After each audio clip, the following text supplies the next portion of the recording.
Europe इस वक्त heat wave में जल रहा है।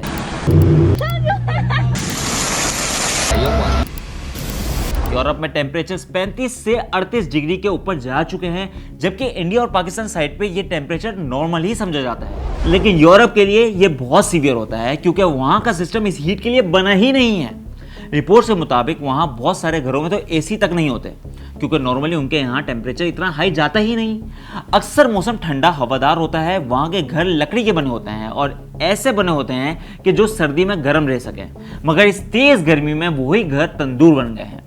ये वीडियोस तक सामने आ रही हैं कि वहाँ रोड्स पिघल रहे हैं।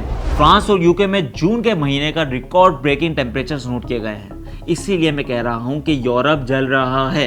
अब सवाल ये है कि ये सब हो क्यों रहा है। इसके पीछे एक वेदर पैटर्न है जिसे ओमेगा ब्लॉक कहते हैं। ओमेगा ब्लॉक में होता यह है कि एक एटमॉस्फेयर में एक हाई प्रेशर एरिया ट्रैप हो जाता है। ठंडी हवा उस एरिया के अंदर एंटर ही नहीं कर पाती और वो कूल एयर उसके अराउंड ही घूमती रहती है, लेकिन हीट उस रीजन के अंदर फंसी रहती है। और जब हाई प्रेशर जोन में ठंडी हवा आती ही नहीं है तो वहाँ ह्यूमिडिटी बढ़ती है, हीट बिल्ड होती है और टेम्परेचर मजीद डेंजरस होता चला जाता है।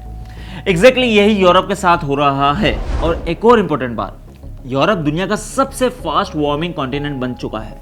क्लाइमेट चेंज का इम्पैक्ट वहाँ बहुत तेज़ी से नज़र आ रहा है। नॉर्मली ओमेगा ब्लॉक 8 से 10 दिन तक लास्ट करता है, लेकिन कभी कभी ये वीक्स तक एक्सटेंड भी हो सकता है। मतलब हीट वेव लंबी भी चल सकती है। और अब देखना यह है कि यूरोप में ये एक्सट्रीम हीट कब और कैसे कम होती है। आपको क्या लगता है? कमेंट सेक्शन में ज़रूर बताएं।